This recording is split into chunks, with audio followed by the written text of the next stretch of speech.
वीर SP और मंत्री सलाखों के पीछे थे, लेकिन अनन्या जानती थी कि यह केवल परत का ऊपरी हिस्सा है। असली ताकत तो वह लोग थे जो पर्दे के पीछे बैठकर यह सब चला रहे थे। अब बारी थी उन चेहरों को बेनकाब करने की, जो अब तक अपनी चुप्पी और पावर की आड़ में बचे हुए थे। सुबह की मीटिंग में अनन्या ने अपनी टीम से पूछा, हमने उन्हें पकड़ा जो वसूली कर रहे थे, लेकिन वह कौन है जो इस सिस्टम को चलाने दे रहे थे? वह अफसर, वह राजनेता, वह व्यापारी जो सालों से खामोश थे क्यों? तभी रमेश ने कहा, मैडम कुछ लोग अब भी हर हफ्ते पैसा देने आ रहे हैं। डर अभी भी जिंदा है। अनन्या चुप हो गई, फिर बोली, अब हमें उन लोगों को सामने लाना है जो खुद को निष्पाप समझते हैं। चुप्पी भी एक अपराध है। उन्होंने नया अभियान शुरू किया, ऑपरेशन चुप्पी तोड़ो।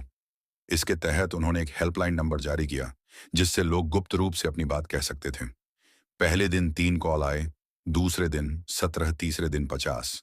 एक कॉल ने अनन्या को झक छोड़ दिया। फोन पर एक महिला थी जिसकी आवाज कांप रही थी। मैडम, मेरे पति की मिठाई की दुकान थी। उन्होंने 3 महीने पहले वसूली से तंग आकर जहर खा लिया था। मैंने एफआईआर कराई थी, लेकिन पुलिस ने कहा सबूत नहीं है। उसी दिन से मैं चुप थी। अनन्या ने उसका पता लिया और उसी शाम उसकी दुकान पर पहुंची। महिला ने अपने पति की डायरी दिखाई। हर तारीख, हर भुगतान का हिसाब लिखा था। अनन्या को लगा जैसे किसी ने उसके सीने पर पत्थर रख दिया हो। आपके पति की मौत बेकार नहीं जाएगी, अनन्या ने कहा। अब उन्होंने तय किया कि चुप्पी से पर्दा उठेगा। अगले हफ्ते एक जनसभा रखी गई।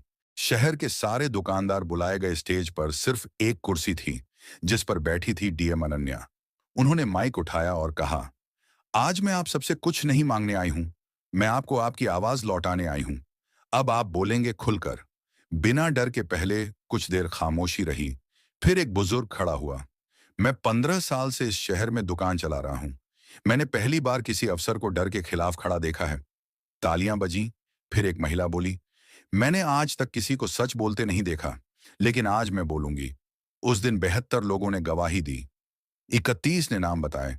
अनन्या ने सब रिकॉर्ड करवाया, लेकिन असली झटका तब लगा जब एक 13 साल की बच्ची आई और बोली, मेरे पापा की दुकान जलाई गई थी। वह कहते थे पुलिस वाले भगवान होते हैं, लेकिन भगवान ने ही हमें जलाया। पूरा मैदान सन्न रह गया। अनन्या ने आंखें बंद कर ली और खुद से कहा, अब यह जंग सिर्फ भ्रष्टाचार के खिलाफ नहीं, बल्कि टूटे भरोसे के खिलाफ भी है। इसके बाद उन्होंने फैसला लिया कि हर गली, हर मोहल्ले में जनसुनवाई की जाएगी। उन्होंने मोबाइल यूनिट्स बनवाई जो रिक्शा पर चलती थीं, बोलो मत डरो नाम से, जहां लोग जाकर अपनी बात कह सकते थे। एक महीने में 342 गवाही, 109 नाम और 19 नए केस सामने आए। पर जैसे ही केस बढ़े, सिस्टम की असली ताकत डराने लगी। अनन्या पर दबाव आने लगा। मंत्री से लेकर दिल्ली तक से कॉल आने लगे, बहुत हो गया, अब अपनी सीमा में रहिए। डीएम मैडम, लेकिन अनन्या ने कहा, सीमा वहीं होती है जहां अन्याय की शुरुआत होती है। उनके ऑफिस के बाहर धमकी भरे पोस्टर चिपकाए गए।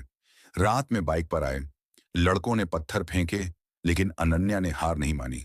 उन्होंने पूरे शहर के स्कूलों में एक पहल शुरू की, ईमानदारी सप्ताह। बच्चे अपने माता पिता से भ्रष्टाचार की कहानियां लेकर आते और खुलकर चर्चा करते। एक दिन एक लड़के ने कहा, मेरे पापा कहते हैं रिश्वत देना भी मजबूरी है। अनन्या ने जवाब दिया, पर मजबूरी को आदत मत बनने दो, क्योंकि एक दिन वह आदत तुम्हारी हिम्मत खा जाएगी। अब पूरा शहर बदला हुआ था। डर की जगह चर्चा थी। लोग खुलकर बोल रहे थे। लेकिन तभी एक गुमनाम चिट्ठी आई, आपने छोटे लोगों को पकड़ लिया। असली राजा अब भी सिंहासन पर बैठा है। उसका नाम कोई नहीं जानता। वह सिर्फ एक कोर्ट से जाना जाता है कि नो। अनन्या के होश उड़ गए। उन्होंने सुनील को बुलाया, जो अब ठीक हो गया था। तुम्हें केई के पीछे जाना है, अनन्या ने कहा। सुनील बोला, मैडम अब जान की बाजी लगानी होगी। अनन्या ने उसकी आंखों में देखा, तो लगाओ, क्योंकि यह शहर अब और खामोश नहीं रहेगा। सुबह की पहली रोशनी में भी अनन्या की नींद टूटती नहीं थी, क्योंकि अब सवाल सिर्फ शहर का नहीं था, सिस्टम का था कि नो। यह नाम अब उसके मन में गूंजता रहता। कौन था वो एक आदमी, एक कोर्ट या एक संगठन? सुनील अब ठीक हो चुका था और उसने सबसे पहले वही सवाल दोहराया जो अनन्या के दिल में था। मैडम, K9 की असली पहचान निकालनी है, लेकिन इसके लिए हमें सिस्टम के और अंदर जाना होगा। अनन्या ने कहा, K9 को पकड़ना है लेकिन बिना कोई गलती किए अगला कदम आखिरी भी हो सकता है। उन्होंने एक कोर टीम बनाई। सिर्फ 5 लोग, सुनील, रमेश, 2 भरोसेमंद पत्रकार और एक साइबर एक्सपर्ट। काम बंटा, सुनील जमीन पर, पत्रकार ताकतवर लोगों की प्रोफाइल, खंगाल ने साइबर एक्सपर्ट डिजिटल ट्रेन पर, और अनन्या केंद्र में साइबर एक्सपर्ट ने कुछ ईमेल और इंक्रिप्टेड मैसेज ट्रेस किए। उसमें एक नाम बार बार आ रहा था, शक्ति फाउंडेशन। ये नाम शहर में एक एनजीओ के तौर पर जाना जाता था, लेकिन असल में यह एक मुखौटा था। रमेश को उस फाउंडेशन में भेजा गया एक स्टाफ के रूप में। वहां उसने देखा फॉर्मल कपड़ों में लोग कंप्यूटर स्क्रीन पर सिर्फ रिपोर्ट नहीं, बल्कि ब्लैकमेल की लिस्ट चला रहे थे। किस अफसर को कितना पैसा दिया गया, कौन सी वीडियो कब रिलीज करनी है, किसे डराना है, सब कुछ लिखा था। सुनील और रमेश ने मिलकर फाउंडेशन के पीछे के ट्रस्टियों की जांच की।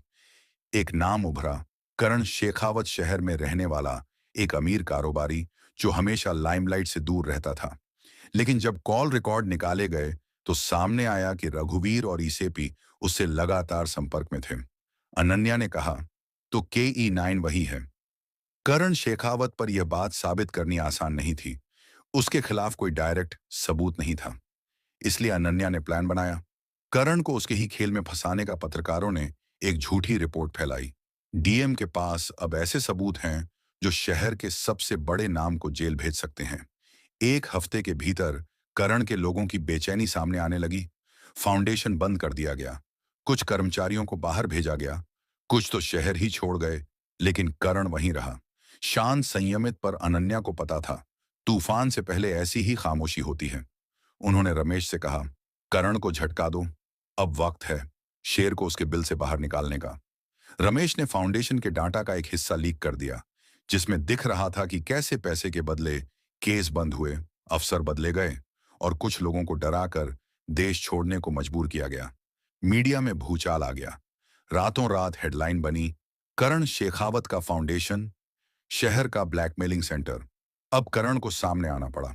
उसने एक इंटरव्यू में कहा, यह सब एक साजिश है, मैं तो समाज सेवा करता हूं। अनन्या ने जवाब नहीं दिया।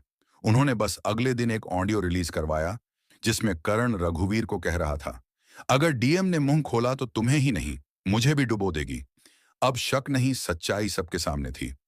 करण की गिरफ्तारी के लिए वारंट जारी हुआ, लेकिन जैसे ही पुलिस पहुंची, करण गायब था। घर खाली, फोन बंद, फाउंडेशन ठप। शहर में फिर डर की लहर दौड़ गई। अगर वह भाग गया तो सब बेकार जाएगा। लेकिन अनन्या ने कहा, वह भागा नहीं, हम उसे बाहर निकाल रहे हैं। उन्होंने सीमा सुरक्षा एजेंसियों को अलर्ट किया। पासपोर्ट ब्लॉक हुआ और फिर एक सुबह खबर आई, करण शेखावत नेपाल बॉर्डर के पास पकड़ा गया।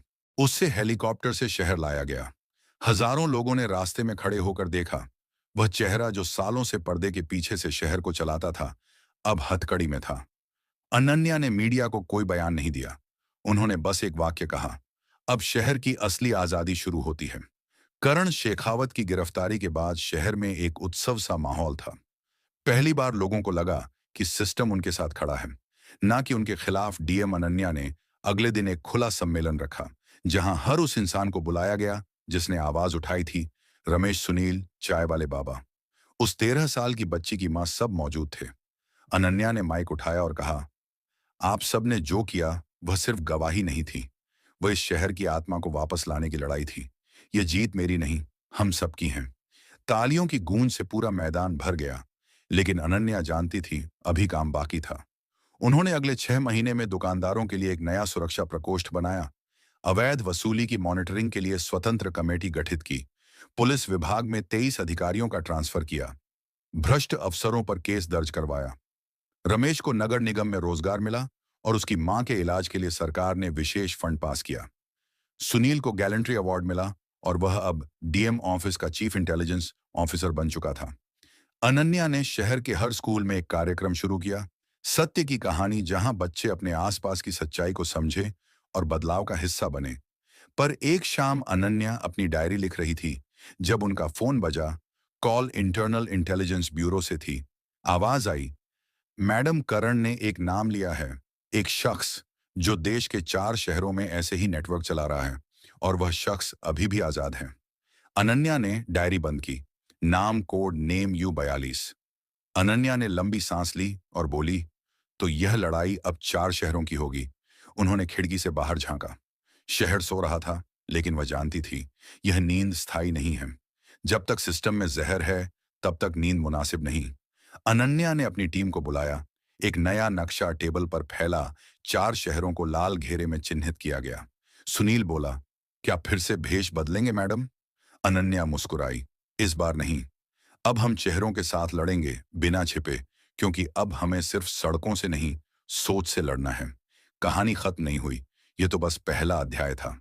सिस्टम को झटका मिला है, लेकिन जड़ें अब भी हैं। अनन्या तैयार हैं, सुनील तैयार है, और शायद अगली बार आप भी हो, क्योंकि बदलाव वहीं से शुरू होता है, जहां डर खत्म होता है। तो दोस्तों, इस वीडियो में बस इतना ही। अगर आपको यह वीडियो पसंद आया हो, तो इसे लाइक करना बिल्कुल ना भूलें। आपका एक लाइक हमें और बेहतरीन कंटेंट बनाने की प्रेरणा देता है। इस वीडियो को अपने दोस्तों और परिवार के साथ शेयर करें। हो सकता है यह वीडियो किसी की मदद कर सके। अगर आप हमारे चैनल पर नए हैं, तो जल्दी से सब्सक्राइब कर लें, क्योंकि हम आपके लिए ऐसी ही जबरदस्त जानकारी लाते रहते हैं। सब्सक्राइब करने के बाद बेल आइकन जरूर दबाएं, ताकि आपको हमारी हर नई वीडियो की नोटिफिकेशन मिले। हम पूरी कोशिश करते हैं कि आपको बेहतरीन कंटेंट दें। आपके सुझाव हमारे लिए बेहद खास हैं। कमेंट में हमें जरूर बताएं कि आपको यह वीडियो कैसा लगा। अगर कोई सवाल या सुझाव हो, तो कमेंट में जरूर लिखें। आपकी राय हमारे लिए बहुत मायने रखती है। हमारे चैनल को आगे बढ़ाने में आपका समर्थन बहुत जरूरी है, इसलिए जुड़े रहें और सीखते रहें। इस वीडियो को देखने के लिए आपका दिल से धन्यवाद। आप हमारे लिए सिर्फ दर्शक नहीं, परिवार हैं। हमारा मकसद सिर्फ जानकारी देना नहीं, बल्कि आपके जीवन में सकारात्मक बदलाव लाना है। इसलिए वीडियो को पूरा देखें और सीखें। कुछ नया करने का जज्बा हमेशा बनाए रखें। कभी हार मत मानिए, क्योंकि हार के बाद ही जीत होती है। मेहनत करते रहिए और खुद पर भरोसा रखिए। हर दिन कुछ नया सीखिए और दूसरों को भी सिखाइए। इसी सोच के साथ हम आपसे विदा लेते हैं। अगली वीडियो में फिर मिलेंगे, नई जानकारी और नए जोश के साथ। तब तक खुश रहें, सुरक्षित रहें और सीखते रहें। मिलते हैं अगली वीडियो में। जय हिंद।